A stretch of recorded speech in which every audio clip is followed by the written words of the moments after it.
मैं पटना बिहार से हूँ। मेरा नाम है कुलदीप सिंह। हाँ जी, पूछिए, सवाल पूछिए। सर, ऐसी क्या आवश्यकता आन पड़ी कि आपको यहाँ जंतर मंतर पर आना पड़ा? देखिए, यहाँ पे जितने लोग आए हैं तो ये लोगों को आवश्यकता पड़ी है। यदि आवश्यकता नहीं पड़ती और लोग जो है मजबूर नहीं होते तो यहाँ पे आते नहीं, क्योंकि सरकार ने ही ऐसा काम किया है। हम सरकार को इसलिए टारगेट कर रहे हैं क्योंकि सरकार के अधीन में जो मंत्री है बृजभूषण सिंह, आप बताइए कि जो सरकार कहती है हरियाणा के अंदर जा करके बेटी बचाओ बेटी पढ़ाओ, तो आप बात बताइए कि बेटी बचाओ बेटी पढ़ाओ किससे बचाया जाए? क्या सरकार से किससे बचाया जाए? बृजभूषण सिंह से बचाया जाए, कुलदीप कुमार सेंगर से बचाया जाए, तो किससे बचाया जाए? जो सरकार, जो प्रधानमंत्री जा करके रेवाड़ी में 1 रैंक 1 पेंशन की बात किया था, कुछ दिन बाद यहाँ पे आ करके आर्मी वाले भी धरना दिए थे, उनकी मांग पूरा नहीं हुआ। 15 लाख का मांग पूरा नहीं हुआ। बुलेट ट्रेन नहीं आई, स्मार्ट सिटी का भी वो नहीं हुआ, कुछ नहीं देखा। तो बताओ सरकार से हम विश्वास क्या सकते हैं कि ये लड़कियों के लिए न्याय मिलेगी? पर वो कह रहे हैं कि फकीर आदमी है, झोला उठा के चल देंगे, लेकिन हम वो भी देखेंगे कि तुम झोला लेके जा रहे हो तो उसमें क्या लेके जा रहे हो। ये प्रधानमंत्री ने कम से कम देश किया, दुनिया के अंदर जा करके देश को नाक कटा करके रख दिया है। ये कहते हैं ना कि पढ़ाई अधूरा, शादी अधूरा, ज्ञान अधूरा, वादा अधूरा, विकास अधूरा, 2 गुजराती फेंकते हैं पूरा पूरा। इनका काम कुछ नहीं, इनका काम है कि झूठा प्रचार करो, जनता को बहकाओ, धर्म की आड़ में यंग धर्म का सहारा ले रहे हैं। ये यहाँ ओबीसी SC ST माइनॉरिटी को गुलाम बना करके रखने का इनका षड्यंत्र है, जो बंच ऑफ थर्ड के हिसाब से जो चलता है। ये संविधान को नहीं मानते हैं, संविधान को मानने वाले ये लोग है ही नहीं। ये बाबा साहब के संविधान को नहीं मानते हैं। ये मूर्तियों पे माला, विचारों पे ताला पहनाने का ये लोग काम करते हैं। अब इनका ये सोच रहे हैं कि अब ये तो लोग जागरूक हो गए हैं, इनको कैसे इनको दबाया जाए। तो ये शासन प्रशासन का सहारा लेकर के उनके ऊपर डंडा बरसा रहे हैं। बेटी को पढ़ाओ बेटी को दिखाओ, मोदी के नारा है ये कि पढ़ा तो देंगे लेकिन तो सुरक्षा कैसे देंगे? जो देश का प्रधानमंत्री खुद कह रहा है कि बेटी बचाओ बेटी पढ़ाओ, हाँ बताओ, वो प्रधानमंत्री कह रहा है कि बेटी पढ़ाओ बेटी बचाओ, ऐसे नारा दे रहे हो तो बताओ क्या उम्मीद रख सकते हैं?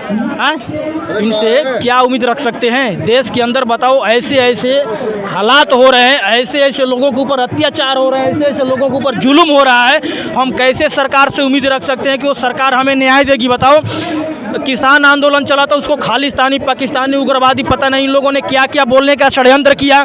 उसी तरह ये आंदोलन को भी इन लोग तोड़ने का कोशिश कर रहे हैं। ये आंदोलन जो है 2024 मई तक चलेगा, उससे पहले ये ख़त्म होने वाला नहीं है, क्योंकि सरकार की पूरी एक एक कमियां गिनानी है कि जो सरकार ने वादा किया, क्या ये वादा पूरा किया कि नहीं किया। अब जातियों में ये लोग बंटने वाले नहीं हैं और ये सोच रहे हैं ना, कहते थे कि अंग्रेज गलत थे, अंग्रेज बहुत समझदार थे, वो अपने चमचों को साथ लेके नहीं गए। वो कहते थे कि ये दोगले हैं, जिस देश में जाएंगे उस देश को खोखले करके रख देंगे। आज वही हो रहा है। बताइए, अमेरिका कनाडा में ये लोग जा करके वहाँ से, अमेरिका में जाति के नाम पे वहाँ पे कानून बना है, फिर भी उनके पेट में दर्द हो रहा है। ये जातियाँ खत्म नहीं करने वाले हैं, ये जातियों के नाम पे शोषण कर रहे हैं, राज्य के नाम पे शोषण कर रहे हैं। कभी जाट हक मांग रहा है, जाटों को गोली से कौन मरवाया? गुज्जर को गोली से कौन मरवाया? पटेल आंदोलन किया, पटेलों के ऊपर षड्यंत्र कौन किया? बताइए, किसानों के ऊपर 740 किसान शहीद हुए। मैं उसमें 12 महीना रहा हूँ। पंजाब की जो क्रांतिकारी यूनियन है सुरजीत सिंह फूल के साथ, बताइए उसके साथ षड्यंत्र कौन किया? इनका काम है, कहते हैं सब में डालो फूट, मिलकर करो लूट। हाँ, राज तिलक की करो तैयारी, आ रहे हैं EVM धारी। इनको कोई कैंडिडेट लाइक नहीं करता, EVM धारी है ये। बताओ, चुनाव से पहले कैसे पता चल जाता है कि अब की पार 350 से पार? एक मसीहा थे, तो क्या नाम था बिहार के अंदर, बाबू जगदेव प्रसाद, उन्होंने कहा कि 100 में 90 शोषित है, 90 भाग हमारा है, धन धरती राजपाट पे 90 भाग हमारा है। हाँ, उन्होंने कहा कि ये जो 90% है उसी को चौधरी छोटू राम ने कहा कि 90% का मेरा लोग है। उनका नारा था कि ये मेरे भोले किसानों, 2 बात को मेरी पहचान, पहला बोलना ले सीख, दूसरा दुश्मन को पहचान। लेकिन हमारे लोगों को अभी पहचानने नहीं आया। हमारे समाज के लोगों में कमी है कि इनकी रीढ़ की हड्डी बन के खड़े हैं, नहीं तो इनकी औकात नहीं होती कि आज सत्ता में होते। ये हिंदू राष्ट्र बनाया जा रहा है, उससे सहमत हो? हिंदू राष्ट्र से क्या फायदा है? हिंदू राष्ट्र से आम जनता को क्या फायदा, आप ये बताओ? हिंदू राष्ट्र से आप किसका हक छीनना चाहते हो? मुस्लिम भाइयों को छीनना चाहते हो? ईसाइयों? यहाँ पे हिंदू राष्ट्र बनने वाला नहीं है। सबसे पहले एक गांव को हिंदू गांव बना करके दिखाएं, जिनकी शादी बराबरी हो। आप बताइए कि जाट के जाट में शादी, चमार का चमार में शादी, अहिर का अहिर में शादी। यहाँ पे अहिर है, चमार है, धोबी है, दुसाध है, कुहार है, कमकर है, गुज्जर है, पटेल है, है, मीना है, ब्राह्मण है, राजपूत है, तो यहाँ पर बताओ, आप ही बताओ कि यहाँ पर ये है कौन, हिंदू है कौन? जिस हिंदू की बात में हम और आप उलझते हैं, जनता उलझती है, बंच ऑफ और थर्ड में लिखा हुआ है, जो MS गोलवलकर की जो बंच ऑफ थर्ड कहती है कि इनको हिंदू बना करके रखो और हिंदू के नाम पे इनका सारा हक और अधिकार छीन करके रखो।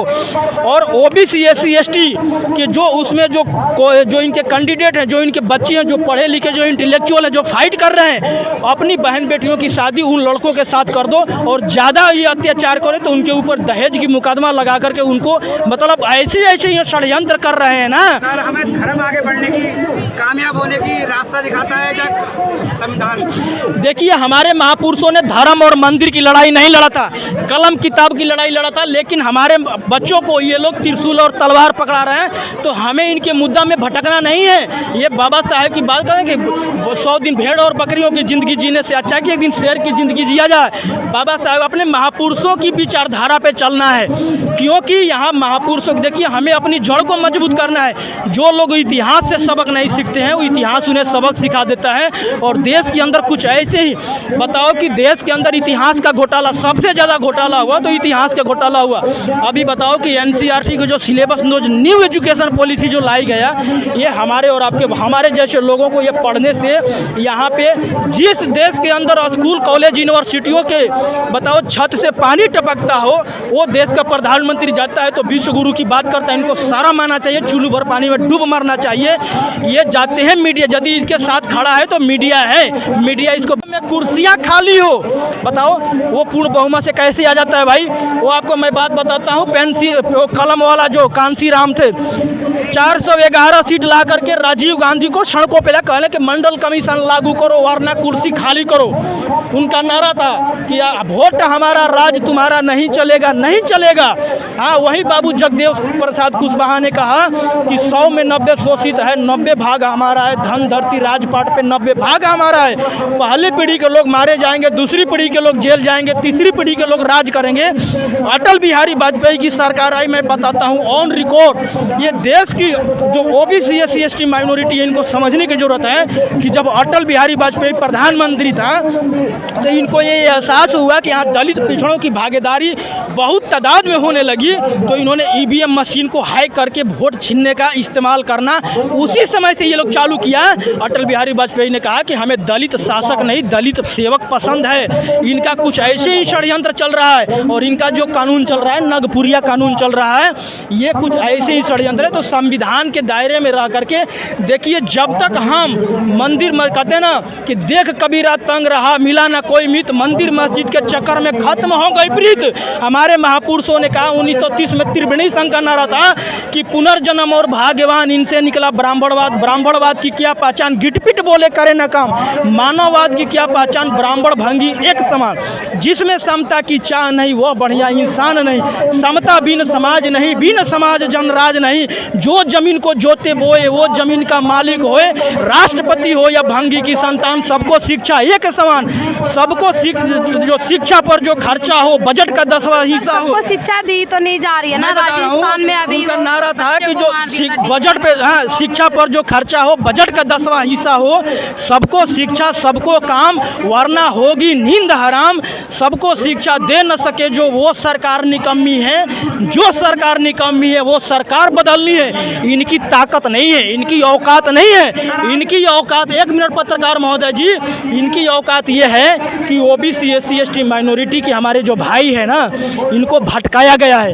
अपने ही समाज के लोग इनकी ढाल बन करके खड़े, कहते हैं ना कि घर फूटे तो गांव लूटे, गांव फूटे तो जवार लूटे।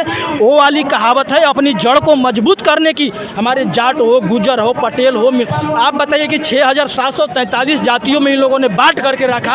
आज कहते हैं कि सारा हिंदू एक हो जाए, मुसलमानों का देश पे कब्जा हो जाएगा। क्या मुसलमान विरोध कर रहे हैं यहाँ पे? बताइए, महिलाओं के साथ, लड़कियों के साथ मुसलमान शोषण कर रहा है। संविधान की प्रतियां मुसलमान जला रहा है। संविधान का विरोध मुसलमान कर रहा है। आरक्षण का विरोध मुसलमान कर रहा है। मुसलमान गलत कैसे हुआ? इनका टारगेट है पहले मुसलमानों को खत्म करो, फिर उसके बाद OBC SC ST में जो गिने चुने, जो सबसे ज़्यादा हाईलाइट हैं, जो ताकतवर हैं, फिर उनको टारगेट बनाओ। इनका एजेंडा यही है। तो इनसे षड्यंत्र से बचने की जरूरत है। ये बहुत होशियार पार्टी है।